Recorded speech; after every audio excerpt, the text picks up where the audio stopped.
Hello everyone, Satya, how you guys doing? So after a break, and we didn't get the early chapter, but yay, chapter is out, and wow, what a chapter to go through.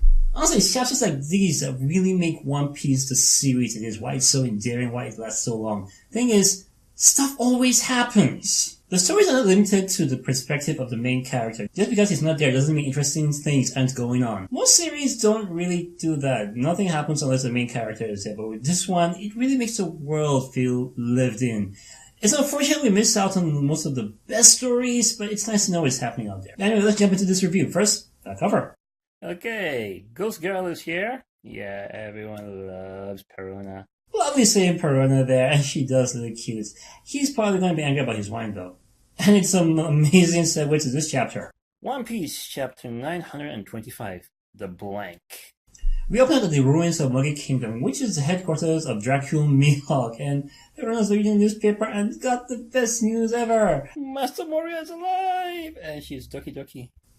I mean, we kinda knew that. We had one or two clues, just nothing definite, but yeah, now we know. He's alive and rampaging around the new world with the zombies. Honestly, the interaction Perona and Mihawk were having in these segments here kinda reminds me of a old sitcom dad just reading the newspaper and like, yeah, honey, see you later. I mean, let's face it, it's not like your thing here is official. Seriously, put a ring on it. Yeah, they give me that whole 60s married couple vibe. Anyway, she loves to reunite with Gecko Moria. At least they're not leaving on bad terms. He kinda did mention how it's a good timing for her to leave. Something happened at the Reverie. Now, just putting it out there, obviously someone mentioned about, abolishing the Shichibukai. Obviously. That's probably why he's thinking, yeah, they might come up to me soon. The scene changes to somewhere in the New World, the Beehive Island, which is a pirate's island, if the skull-shaped rock doesn't give you a clue. And we have the first panel of Gecko Moria in the New World, and he looks good for a dead guy. Yeah, he's doing his usual routine, sending zombies instead of doing the stuff himself, but they are kind of really effective. Those things are scary. Ah, this is the apocalypse. Ends up, this island is actually the hideout for the Blackbeard pirates. I don't know if hideout is the right word. I mean, they didn't mention how it's a pirate paradise.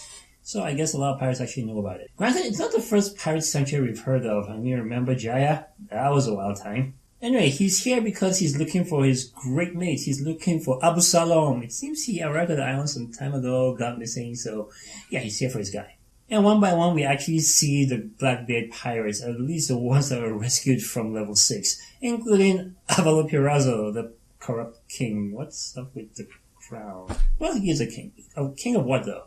Anyway, Moria found Absalom, and he's fine. Absalom, thank goodness you're alive. Okay, he's more than alive. Dude is chilling.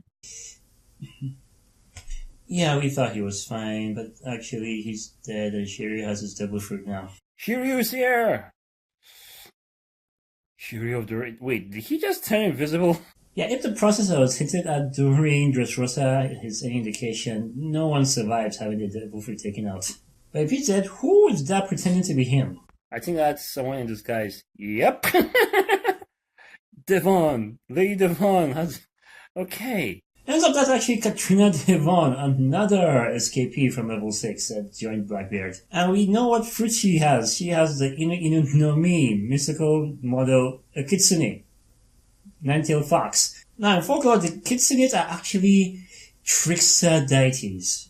Or at least trickster beings. So it makes sense that she has the ability to shapeshift. Honestly, it's stupidly overpowered if that's the case. So yeah, Absalom wasn't chilling. Devon was. I'm totally into that Yuri shit. And she has all the fangirls.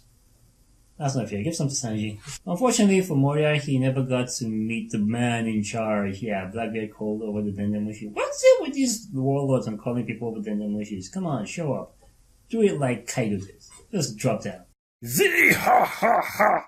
Oh my god, I'm still looking forward to that. I was actually afraid for a while that we weren't going to see the first on-panel view of Blackbeard. But we did. And he looks glorious. He's definitely much closer to his real-life counterpart than he was in pre-time skip. And yeah, his introductory panel definitely reminiscent of how Doflamingo was introduced. Just him chilling, surrounded by bitches. And come to think of it, that's exactly how Whitebeard was introduced. Just him, chilling, surrounded by bitches. And we have the first confirmation of a Yonko bounty. He is worth 2.2 billion! Yeah, I'm always going to see billion like that. billion bounty. Which, when you come to think about it, Luffy is actually kind of enraged with his 1.5 billion. Always. I mean, obviously, Teach has the shortest career as a Yonko. He's only been there for, what, under 2 years? And before that, he didn't have a bounty, so he had to start from somewhere. Kind of making me think, what are the other more established Yonkos bounty like? I see Big Mom having over 3 billion, maybe Kaido 3.5, Shanks 3.8. I don't want to push towards that 4. I think 4 should be left for Monkey D. Dragon. I mean, I was kind of disappointed. Despite meeting Big Mom and Kaido, we never actually got a number. Hopefully we will soon. I'd like to know. Though it seems out of nowhere, it is appreciated that Blackbeard was catching up Moria and us, the audience, about what was happening around the world, especially with the Reverie. Yeah, it seems Sabo and the other commanders actually fought Fujitora and Ryokugo at the bounty trying to rescue Kuma. Shit, we missed all that! No idea how that ended though. And Luffy being at Wano is a hot topic. Everybody knows that's happening. And Big Mom is on her way there. And from the conversation, it seems Teach is implying that this is the big battle that he's been looking forward to. The battle for the throne. I don't know, I kind of thought that it'd just be one skirmish before the actual battle. But the way he's talking on how everyone seems to be gathering there, you never know, it might be. Anyway, with that, we finally begin Act 2 of the Wano arc. And yeah, it's the same way he started the arc. Shimizu Lady in Foxmax playing us into the scene. And we start at Atamayama Forest. Okay, in hindsight, it should be really obvious that's where he's hiding out. That top mountain with the tree totally looks like his top nuts. Speaking of Ashura, he is fighting Ino Arashi, and they are on equal terms. This is the guy that injured Jack right away. But yeah, he's on equal terms with Ino Arashi. The guy that was just fighting Jack for days. Anyway, neither of them were able to get the upper hand, and it seems Kimon is refereeing or something. He put a stop to the fight. We go back to Amigasa village, and thank God, Tama's safe. Yeah, she wasn't really seriously injured. It was a mild wound, and then she fainted out of fear, so she's fine. How is Speed, though? Anyway, I'm just glad she's reunited with Tenguyama, and they're taking care of her. And while she's safe, Luffy is still in a bind and everyone's worried. Well, not really worried. I mean, they know how insane his healing abilities are. He'll be fine. And his spirit is super strong. He'll never be broken. But hey, Raizo is going for a prison break. That should be interesting. Ninjas. Luffy rescue arc. Anyway, back by Shiradoji, the other retainers are voicing their disappointment in the guy. I mean, let's face it, the moment his master died, he just went back to his old ways and was robbing people. I admire a man named Odin. So I, as samurai, risk my life for him. And the way he rationalized this, he was following the man, Odin Kozuki, not the family. Basically putting down a challenge for Momonosuke to step up and be the kind of guy his father was. He did bring up the point that not everyone will really be happy about the Kozuki clan retainers being back. I mean, from their perspective, they abandoned Wano for 20 years and left a void. Even though you see the blank, which is the title of the chapter, I don't know, void to be filled kind of feels better. Basically, it's going to take a lot of convincing for Ashura to join their efforts. Anyway, in the final scene, we go to Onigashima, where, well, we meet the other calamities. Yeah, there's King and there's Queen, and wow, their designs. Obviously, King is really into the leather fetish stuff. He's covered in the stuff, so yeah. Torture the device guy, I can see that. This... I want to say lady, because there's Queen written, but I don't know. And Queen is a guy, girl, Okama, I have no idea. Well, they keep referring to him as him, so maybe. I don't know, honestly. But I'm more interested in the relationship, how the three calamities, King, Queen, and Jack actually interact.